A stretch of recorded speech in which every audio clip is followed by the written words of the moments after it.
Cricket ஹிஸ்ட்ரியிலேயே பெரிய சேசிங்மான team south Africa, அதுவும் ஆஸ்திரேலியாவுக்கு எதிராக. ரொம்ப சாதாரண ஸ்கோர் கிடையாது. 434ங்கிற பெரிய பிக் ஸ்கோர். அதை 9 விக்கெட் இழப்புக்கு 438 ரன் அடித்து சவுத் ஆப்பிரிக்கா சேசிங் பண்ணாங்க. அதில் ஹசல் கிப்ஸ் செம்ம பேட்டிங் பண்ணியிருந்தார். இந்த மேட்ச் தான் இன்னைய வரைக்கும் சேசிங்லேயே ஃபர்ஸ்ட். 13ல் இந்தியாவும் ஆஸ்திரேலியாவும் இதேமாரி ஒரு மேட்ச் விளையாண்டாங்க. அதுவும் ஒரு பிக் ஸ்கோர் மேட்ச் தான். 357 அடிச்ச ஆஸ்திரேலியா கொஞ்ச நேரத்தில் ரோஹித் சர்மாவோட அபாரமான பேட்டிங்கில் சேசிங் பண்ணி இந்தியா ஜெயிச்சிட்டாங்க. இது நாக்பூரில் நடந்துச்சு இந்த மேட்ச். 2023ல் ஆஸ்திரேலியா சவுத் ஆப்பிரிக்காவும் நடந்த மேட்ச்சில் சேசிங், அதுவும் ஃபர்ஸ்ட் பேட்டிங் பண்ண ஆஸ்திரேலியா 412 ரன் அடிச்சிருந்தாங்க. சேசிங் பண்ண சவுத் ஆப்பிரிக்கா அதை ஈஸியாக சேஸ் பண்ணிட்டாங்க. இது 2006ல் நடந்த மேட்சுக்கு ரீப்ளே மாரி நடந்தது.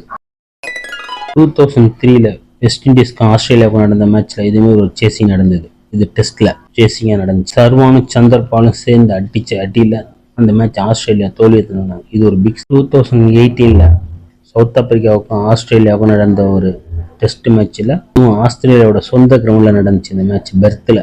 அதில் ஏபி டிவிலியர்ஸும் கிரீம் ஸ்மித்தும் செஞ்சுரி அடிச்சு அந்த மேட்சை ஜெயிக்க வச்சாங்க. 414 ரன் சேசிங்க. டெஸ்ட் மேட்ச்ல ஆஸ்திரேலியா ஃபர்ஸ்ட் டைம் தான் 404 ரன் சேஸ் பண்ண முதல் டீம். அது டான் பிராட்மேன் விளையாண்ட காலகட்டத்தில் நடந்தது. 1948. 1976ல் இந்தியா வெஸ்ட் இண்டீஸை டெஸ்ட் மேட்ச்ல ஒரு பிக் ஸ்கோர் சேசிங் பண்ணியிருக்காங்க. 403 ரன்.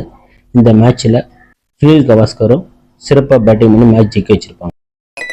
2023ல் சவுத் ஆப்பிரிக்கா வெஸ்ட் இண்டீஸும் ஒரு மேட்ச், T20 மேட்ச். இந்த மேட்ச்ல சவுத் ஆப்பிரிக்கா வின் பண்ணியிருக்காங்க. 259 ரன் டார்கெட்டை சேசிங் பண்ணி ஜெயிச்சிருக்காங்க. இதுல T20க்காக அபாரமா பேட்டிங் பண்ணி ஆஸ்திரேலியாவும் நியூசிலாண்டும் விளையாண்ட ஒரு T20 மேட்ச்ல ஆஸ்திரேலியா சேசிங் பண்ணி ஜெயிச்சிருக்காங்க.